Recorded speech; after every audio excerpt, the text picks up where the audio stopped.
Hey everybody, this is Jim at SP500chart.com using time-honored techniques to understand modern markets, featuring daily technical analysis videos of the S&P 500.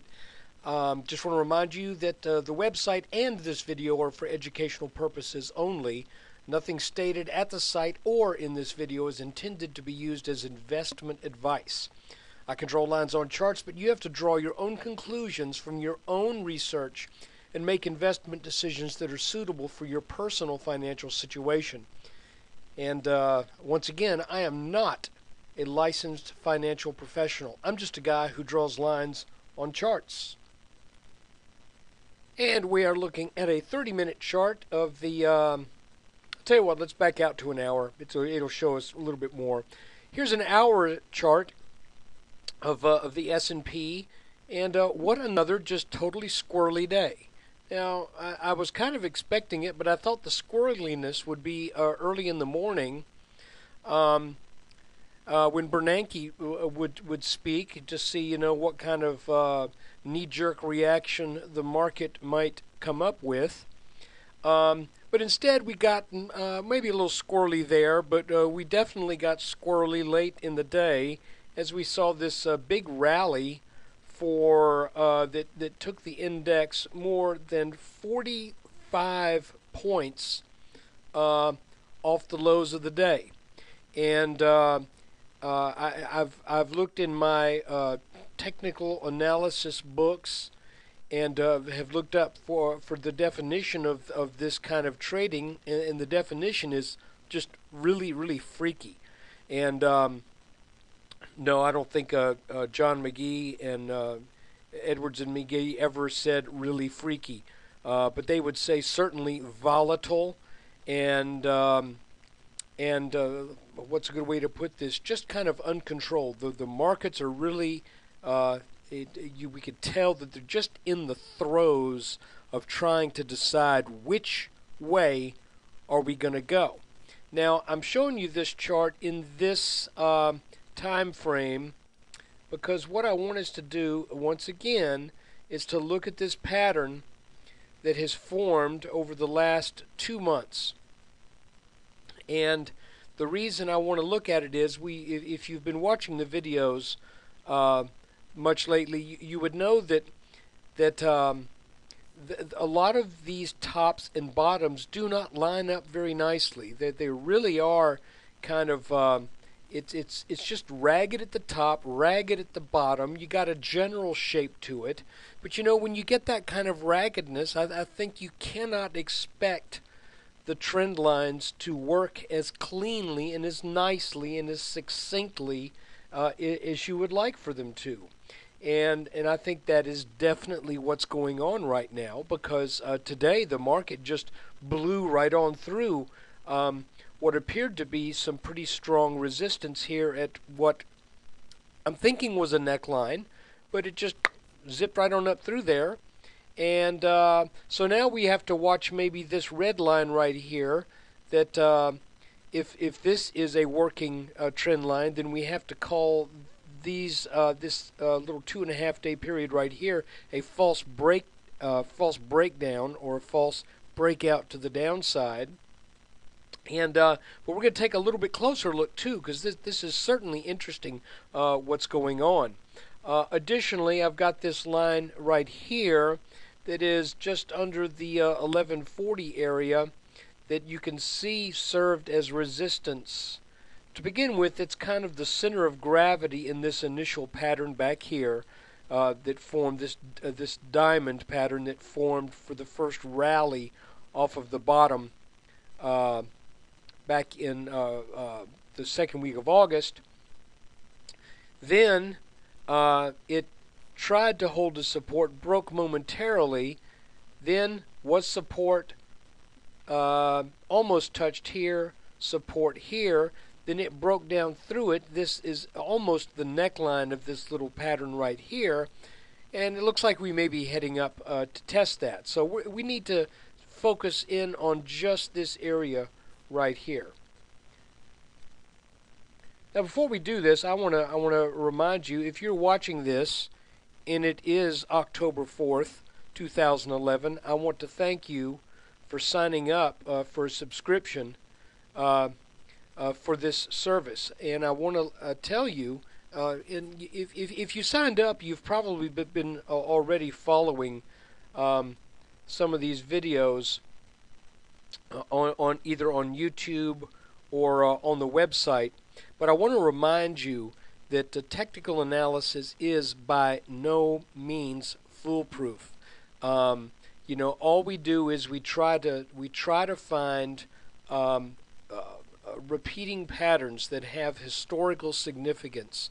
And again, I want to remind you, a chart really is a graphical representation of human psychology at work in the marketplace. So, with that in mind, you can see that each time we go up is when people are exuberant and they think that stocks are cheap, and each time we sell down is when people think that stocks are expensive and they should lock in profits. That goes without saying. You can see that there was a little double top put in right here, got slammed down out of that, then rallied back to that resistance area, which used to be support. It's one of the axioms, you might say, of technical analysis, is that support, once broken, tends to become resistance. And conversely, resistance, once broken, tends to turn into support.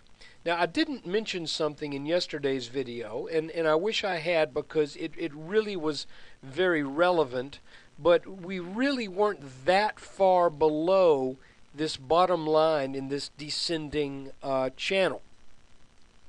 But obviously today decisively broke down out of that. But what I was going to mention is this, and I've got two things to mention, one of which makes sense and the other one doesn't make sense. The first thing is, when you drop out of the bottom of a descending channel, which was what happened today, it is not at all unusual, and it's pretty easy for things to move back into that channel. Now, what's kind of interesting about today is that things then took out the top line of the channel. That you don't see nearly as often. When you're in a descending channel and you get this kind of almost like a climactic selling event right here at the beginning of the day, then it bounced off the bottom a little bit, came back to kind of test that low or get very near it, and then boom, it just headed straight up. And who would have thunk it?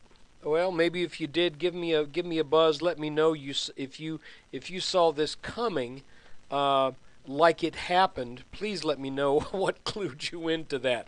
I thought we were going to get a rally when we sold back here and then broke out over this little line right there. I thought that would probably mean, well, the markets are probably going to rally now.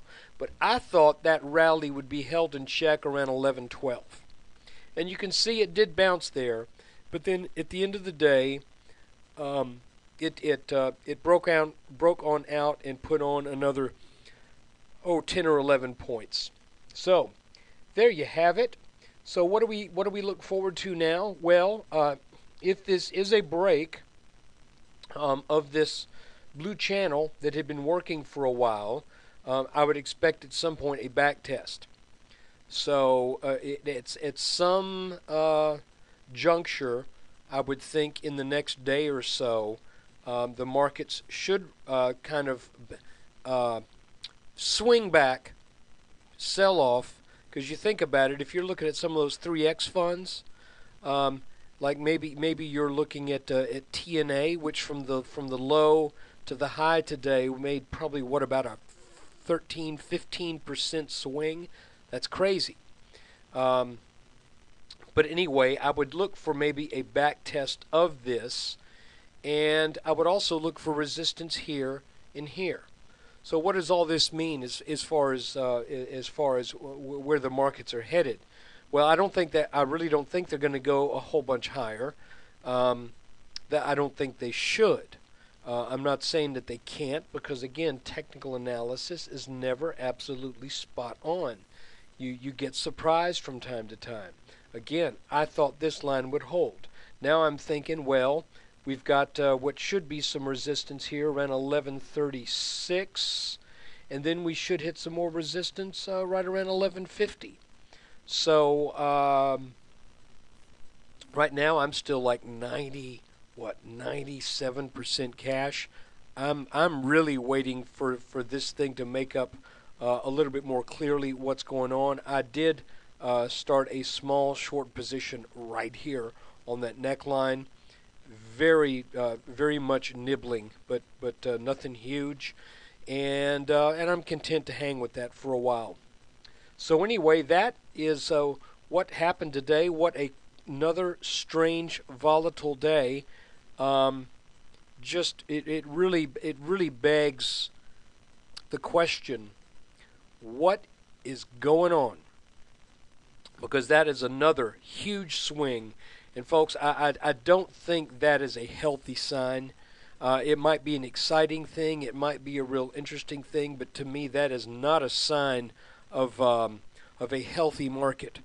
Think about an animal that's been injured, how they tend to flail around and be out of control. Right now, this market's out of control.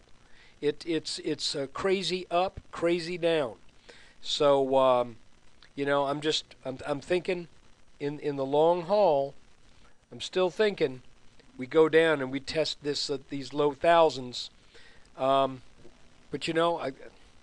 we gotta see it to believe it these days, because there's some awful strange stuff going on. So look, I hope you did well today. And again, I just want to remind you that if you are watching this video, and instead of being October 4th, you're looking at it after the close on October 5th, I just want to remind you that's because you have not subscribed. All videos that I do will be released to everyone, but on a delayed basis. The weekend video will be released to everyone, period, whether you're a subscriber or not.